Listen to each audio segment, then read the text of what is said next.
Hey guys, how are you all today? I wanted to do a first impressions and general overview of a series that I've been following this week. I was going to introduce it as part of the Manga Mondays vlog on Monday, but it was such a good series that I just kept on reading more and more chapters of it. And I wanted to introduce it today because it's a series with characters that within the first 20 chapters have become really close and dear to my heart already. And I feel like these characters are really worth encountering and reading about. So today I want to talk about a manga series called Taiyou no Ie. Taiyou no Ie, loosely translated as House of the Sun. It is a slice of life, romance, drama, coming of age story that revolves around a girl named Mao Motomiya. And so the story starts off with Mao and her backstory. And there's a lot of backstory at the very beginning because that helps sets the whole premise and synopsis of how the story is laid out. Basically, Mao's parents ended up divorcing when she was a kid, and she ended up living with her father. Her father remarried and her mother ran off with some other guy. So Mao has kind of grown up with this really broken and awkward family, and she just really feels out of place and she's never felt like she's had a home. She has a habit of visiting the Nakamura household in the neighborhood because they're just like really close, and she always ends up joining their family for dinner. Their family is really warm because the parents are really nice and there's like 3 kids, all of which are really close in age, so she kind of ends up growing up with these 3 kids. She ends up being separated from these kids when an accident happens in the Nakamura household. So set on this premise, the story revolves around her and how she kind of slowly finds a home for herself. She's about 15 or 16 when the story starts off in its present day, and she ends up getting really close to Hiro, who is the oldest son of the Nakamura household. After the accident, he ends up living on his own, and he ends up living in that house even though his younger siblings have been taken in by other relatives.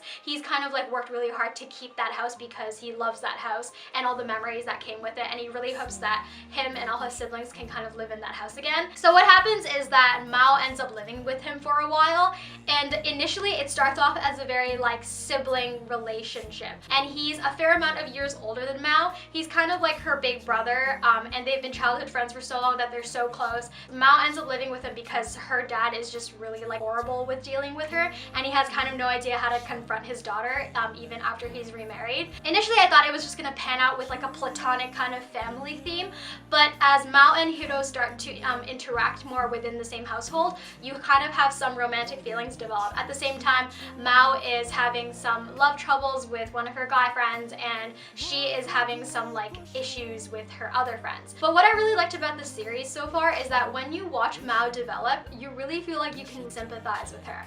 She's so realistic. The way that she reacts to certain things, she can be immature at times, but she's like really sweet. She's very kind-hearted. She's a little bit insecure, and she's kind of like the epitome of a shoujo heroine, and yet she doesn't possess any of those like really cliched kind of characteristics that you usually associate shoujo heroines with.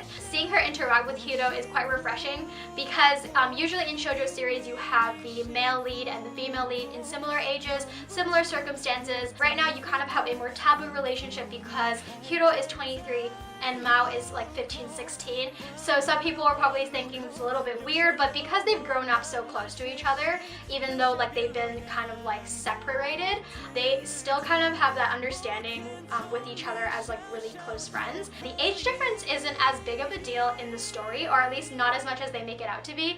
It's only awkward because there are some moments of insecurity when Hiro kind of wishes that he could be with Mao, but he's uncertain as to how he feels about her because she's technically still a minor. And Mao really likes Hiro, but she knows that he has a whole other life, especially when he's working. I feel like the way that the relationship is developed is really honest, and I feel like the mangaka has a really good grasp of her characters' personalities and of how people's actual interpersonal relationships work.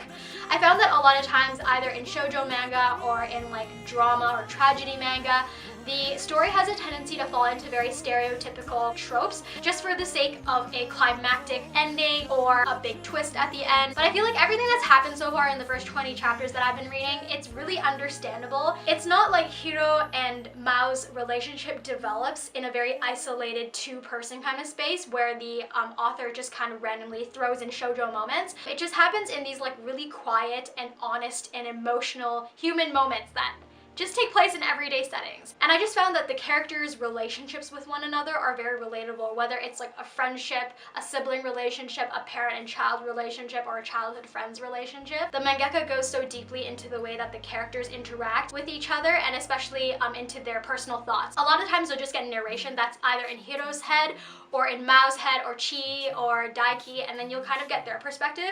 So you as a reader, you know a lot more than what's going on in the story, and because you know what's going on in each of the characters' heads, beyond like the shallow, oh my god, I'm so nervous kind of moments, you become a lot more in touch with the characters, and in that sense, a lot more connected to the story. I felt like the dialogue and the writing is a lot stronger than the art style, because at times I felt like the art didn't express everything that the story was trying to say, but because the dialogue is so strong, even after translation, I found that the overall narrative of the story is very concise. The art style is not for everyone because it is a bit more shoujo-esque, and at times the characters look a little bit childish. So if you're used to more mature art styles or very detailed kind of art styles, this might be a little bit more simplified for your taste, but overall I found the art style quite easy to follow, and the paneling is very smooth. There are exactly 50 chapters, and by the end of the series, it will answer like the big questions of what does it mean to have a home, what does it mean to feel at home. But yeah, I really highly recommend this story because I've been reading a lot of like fantasy stories and action stories lately, and it's been really hard for me to find a more emotional story since I finished Shigatsu wa Kimi no Uso's manga and anime series. So if you guys are looking for something that's gonna give you some feels and looking for like really sweet romance, I definitely suggest you guys check out Taiyou no Ie. The author and the artist is Tamo. It's kind of like a series that leaves an impression on you because it asks you to ask questions about yourself. The storytelling is a very intimate kind of style. So it really hits home for me. But anyways, thank you guys so much for watching. I hope you guys enjoyed this video, and I really hope you guys give this series a try. A manga video will be coming out on Monday, and a new video will be coming at the end of the week. And if you guys like this video, don't forget to hit like and subscribe for more from me to stay tuned. And don't forget to share this video with all your friends. Thank you guys so much for watching, and I will talk to you guys in my next video very soon. Bye!